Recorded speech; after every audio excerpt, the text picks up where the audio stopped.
I used to go in my bathroom in the morning, hungover, every day, look in the mirror and go, who the fuck are you? Right. Like, what is that fat, gross, wrinkly old dude doing in the mirror? Like, what happened to you? Your movie was 96% on Rotten Tomatoes about steroids and health and trying to figure out if this is good or bad for you. And now you are just a fucked up drug addict. And I would just cry. In 2008, I directed the Sundance film Bigger, Stronger, Faster. But then my life began to unravel. I needed a double hip replacement surgery due to genetic arthritis. My powerlifting career was over. After 2 years of complaining, my doctor finally realized my right hip was never really in the socket, causing excruciating pain. I needed another hip replacement. A year after that, our hero, our big brother Mad Dog, died in a sober living facility after another struggle with drugs and alcohol. My family was crushed. For the past 12 years, I've been battling chronic pain and severe depression and missing my brother with no relief in sight. I got so fat, I looked like a meatball with a head, and I didn't really like the person I saw in the mirror. The first step I made towards health was getting sober. Pain had ravaged my body, and when I stopped polluting it, I started feeling a lot better. I also started taking kratom to help with pain. It was a lifesaver. I even made a movie about it called A Leap of Faith on Netflix, and launched a company called Mind Bullet with my brother. But it's still a pill you have to take every day, and I wanted freedom. In 2016, I cleaned up my diet and went keto for a year. Then I saw Dr. Sean Baker on Joe Rogan's podcast. This guy was a doctor, and he was on a diet of all red meat and water called the carnivore diet, and he was saying that it could heal your body. I immediately tried it with great success. I've been on it for over 2 years. It gave me abs for the very first time, and I was as strong as I was in high school. But my body just had too much structural damage. Every joint was under attack. My right ACL was just hanging on. My rotator cuff had no range of motion, and my feet were burning every day. But I know what happened when I gave up before, and I wasn't going to let it happen again. So I kept on seeking answers, and those answers dove me headfirst into the world of psychedelics. But I was skeptical, because no real doctor is going to give you that. This is what I learned. Did you ever investigate ibogaine? Yeah, I looked into it. Explain what that stuff is and what it can do. Ibogaine is a substance that you get it from Africa. It's found in Africa, and basically you drink it. I think they make up some sort of potion or whatever, and you drink it, and then it literally will turn a 20-year heroin addict around in about a day, about 36 hours, they say. But that's not all it does. It's said that it can take away chronic pain, soothe inflamed muscles, wipe away depression and anxiety, reset every neurotransmitter in your body for everything from opioids to steroids, and it can quiet those voices in your head. Sounds like snake oil to me, but I was desperate, so I made a plan. I just need to detach from things. I tend to have a really addictive personality and kind of get addicted to every little damn thing that I do. So it doesn't matter whether it's the phone, whether it's the internet, whether it's whatever, I seem to get addicted to it. I thought that mushrooms could help, but what I really, really think can help is ibogaine, and that's what we're actually doing tonight. So right now I'm on the way to the airport to pick up this guy, Jim, who is going to guide me through an ibogaine trip. I'm actually like really scared because it's a Schedule 1 drug. People have died from it. This could be the last thing I ever do. But some of the things that have happened as of late to me, like I've been at my wit's end trying to deal with pain, right? I've had such chronic pain that like I don't know what to do. Like I'm in tears every night. And I'm told that some of these psychedelics, like ibogaine, can actually reset pain receptors in the brain. If we can reset pain receptors, if we can block sugar cravings, if we can do any one of these things, if we can quit chewing tobacco, tonight will be worth it. My biggest hope would be, if it stops anything, it would be the pain. I've never dealt with the death of my brother, in a proper way. I was a drug addict when it happened. I never got to process that. There's just so much shit that is in my head and in my brain. That's a big ass bag. Oh yeah. Can you fit in there? Yeah, plenty. Have you done ibogaine ever? Oh yeah. You've done it? Of course. And what did you do it for? Opiate addiction. What happened? This is Jim. He was a practicing district attorney and competitive bodybuilder until OxyContin took everything. The way I got on opiates is back in 1999. I got ejected from a car and I lost my spleen. They had to replace my patella tendon. They had to put screws in my right leg and my right ankle. I was in the hospital for 7 weeks. I was out of work for 7 months. And they gave me more OxyContin than they should ever give a person. Jim fought hard and got clean. But then his wife suddenly died in her sleep, leaving him with their children. And he relapsed. Jim knew he needed a miracle, and ibogaine was his last hope. And it worked. Having my ibogaine experience made me feel period. Because I forgot what it was like to feel. I was doing drugs because I didn't want to think about what it was like to not have my wife with me. Because I didn't want to think about what it was like that I spent all those years in school and ended up having to lose my license in due time. Amin is an ibogaine expert, and he saved Jim's life. First FaceTime, see if it works. He used to work at an ibogaine clinic in Mexico, but now he consults people on the use of all sorts of compounds outside of Big Pharma. Ibogaine is illegal in the United States, but it's decriminalized in Denver and Oakland. So while you're not supposed to take it there, you won't get in trouble for having it.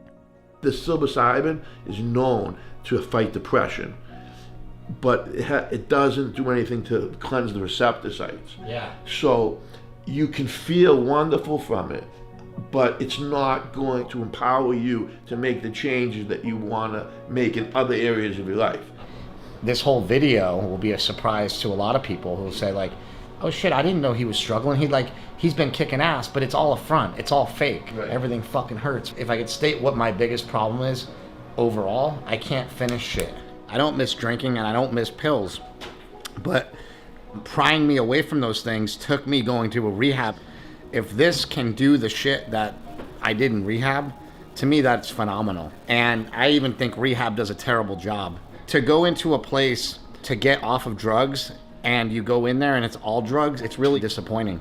You know, when you're spending a lot of money to go and detox from drugs, and then every single person in there is on Seroquel and Trazodone and Xanax and 10 other things to get off the shit that the opioids they were on. They're using other shit to get off of it. And they're not doing anything to address the underlying root cause problem. And that's what ibogaine does. Any insecurities that you may have that you grew up with, okay? So whether that be relationships or whether that be what you've seen in your life or anything like that, you may have a chance to face them. If you do face them, don't like skip the page. I'm gonna tell it to you now, and you'll understand when you're in the experience, okay? Because you can skip the moment. So this is it. I want you to understand something. This is self-empowering. You take the red pill. Okay? Because in the clinics, they give it to you, they administer it to you. There's no self-empowerment. You stay in Wonderland. And I show you how deep the rabbit hole goes. Here we go. Test dose down the hatch. I gotta get my water out, hold on. It's my first dose of ibogaine. What's the purpose of this test dose? Make sure that you don't have any adverse reaction. When it kicks in, you're going to feel it. Warmness to your body. That's the first thing you're going to notice. You also are going to notice maybe goosebumps, okay? Shortly after that, we're going to take a larger dose. So Jim here, who's watching me, basically like he's here to make sure, like, hey, if something really actually goes wrong, get Chris to the hospital. A lot of people think that it's the way to come off opiates, or it could be cocaine or methamphetamine, whatever, and be able to, because it potentiates whatever you do take. Potentiate means it makes everything work better. So if you go right back to taking your drug of choice, it could be fatal. And that's when people have trouble, when they overdose. This is the ibogaine. He's measuring it out. You can see So we're it. doing two different kinds. One is the total alkaloid, which is a dark brown powder, and then the lighter tannish powder is the hydrochloride. Okay, so it comes in like, it's like Metrex. Here's 2 more capsules that he made over here with this little crazy method he's got using these little art tools. I'll take these two now.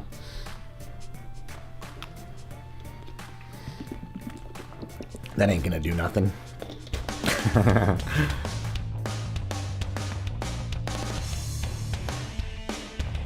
The ibogaine started to kick in.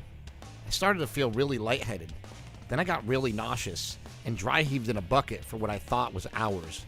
But Jim told me it was only 15 minutes. That's all right. That's not coming out my nose. I'm so disoriented right now. Yep. Then Jim's face started looking really weird, and he was talking, but he sounded like Charlie Brown's teacher with a Boston accent. Then I just laid there, not quite awake, not quite asleep, just kind of awesome. For 2 days, I faced all my fears, and I whooped their ass. You're not going to see anything that's not there. But what's there is going to be moving at its own pace. I look at the TV and I can see all these like pixels on it, but it's not even on. We're gonna do another dose. I'm kind of high right now though.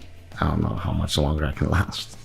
Popping more pills. It never ends. Hopefully it ends today. I hear all these buzzing noises that are really loud. Do you hear that? Or is it? It's just my own hearing. I don't know where I am. So just forget it. Cut. Whoa, that was a fucking trip. I had to walk through the darkness to get to the light, but I came out the other side. Better, stronger, faster.